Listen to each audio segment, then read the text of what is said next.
वरुण, अगर मैं ठीक कह रही हूँ और अगर आप ऋषिकेश की आवाज सुन रहे होंगे तो, क्योंकि लाइव वरुण आप भी जुड़ गए हैं ग्राउंड जीरो से और आम आदमी पार्टी को लगातार आप कवर भी करते रहते हैं, इस बार की तस्वीर कुछ बदली हुई नजर आ रही है क्या 15 और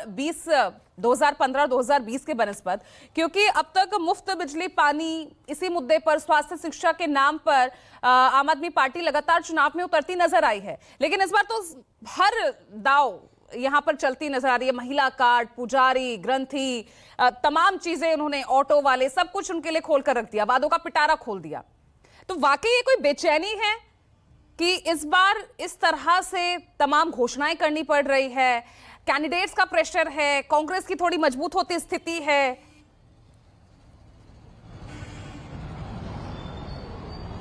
देखिए, 10 साल का एंटी इनकम्बेंसी फैक्टर तो हर कोई सोच के चलता है कि शायद हो सकता है कि इतने साल आपने सियासत और सत्ता में आप जब काबिज रहे तो लोग नाराज तो होंगे, सारे लोगों को आप खुश नहीं कर सकते, और ऐसी परिस्थिति में आपको सोचना होगा कि अब कैसे दोबारा से आप सत्ता में लौट के आएँ। आपको याद होगा कि जब पीएसी की बैठक हुई थी तो उस बैठक में अरविंद केजरीवाल के सामने इस बात को रखा गया कि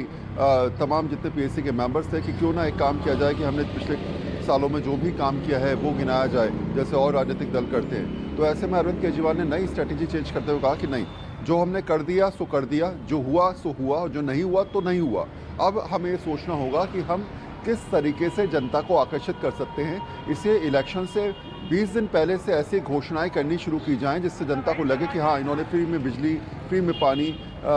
महिलाओं को फ्री में जो है बस सेवा दी। ऐसी परिस्थिति में अगर हम उसी गारंटीज़ को आगे बढ़ाएंगे तो लोगों को लगेगा कि हाँ, अगर इन्होंने ये किया है तो ये भी ये कर सकते हैं। तो स्ट्रैटेजी वाइज आम आदमी पार्टी इस बार काम करती नजर आई। ये बात सही है कि जो इंटरनल रिपोर्ट्स आई थी आम आदमी पार्टी के शुरुआती दौर में, उसमें पार्टी की सीटें पहले से घटती नजर आई थी, लेकिन अभी की जो स्थिति है उसमें पार्टी ने एक के बाद एक जो योजनाएं शुरू करी, एक के बाद एक जो घोषणाएं करी, अपना मैनिफेस्टो लगभग जो है वो ओपन तौर पर उन्होंने खोलकर रख दिया। अब सवाल ये उठता है कि चुनावी आज स्थिति बनती नजर आ रही है। आज अगर घोषणा हो जाती है तो ऐसी परिस्थिति में आम आदमी पार्टी अगले कुछ दिनों में जो एक्शन प्लान लेके चलेगी उसमें स्पष्ट तौर पे ये समझाएगी कि फ्री बिज की जो स्थिति है उसमें हम सर्वोपरि हैं, हम तमाम चीज़ें फ्री में देने के लिए तैयार हैं। हमारी स्थिति ये है कि हम हर तबके को टारगेट कर रहे हैं, हमारी स्थिति ये है कि हम हर तबके के लिए कुछ ना कुछ योजनाएं लेके आ रहे हैं। शायद हो सकता है कुछ दिनों में छात्रों के लिए भी कुछ योजनाएं, जो नए वोटर्स जुड़े हैं उनके लिए योजनाएं, कोई तो कल ये बता रहा था शायद हो सकता है पत्रकारों के लिए भी योजना है। तो ऐसे में हर तबके को, हर चीज़ों को, हर को अपनी ओर आकर्षित करने की सोच, रणनीति के तहत जो है वो अरविंद केजरीवाल की स्ट्रेटेजी ही है। दूसरी बात, ये केवल अरविंद केजरीवाल की स्ट्रेटेजी नहीं, मजबूरी में कांग्रेस और बीजेपी की स्ट्रेटेजी भी है कि उनको उसी पैटर्न के हिसाब से दिल्ली की सियासत में उतरना पड़ेगा। आप चाहे कितना कह लें कि हम ये नहीं करेंगे,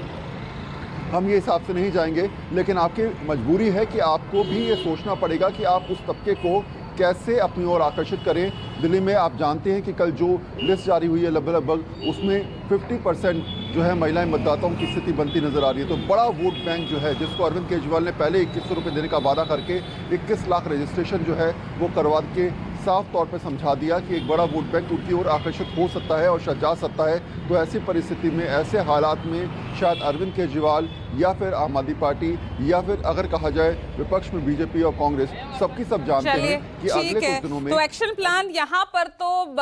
आम आददमी पार्टी का भी नजर आ रहा है और कांग्रेस का भी दिख ही रहा है। जिस तरह से कैंडिडेट्स की घोषणा हुई है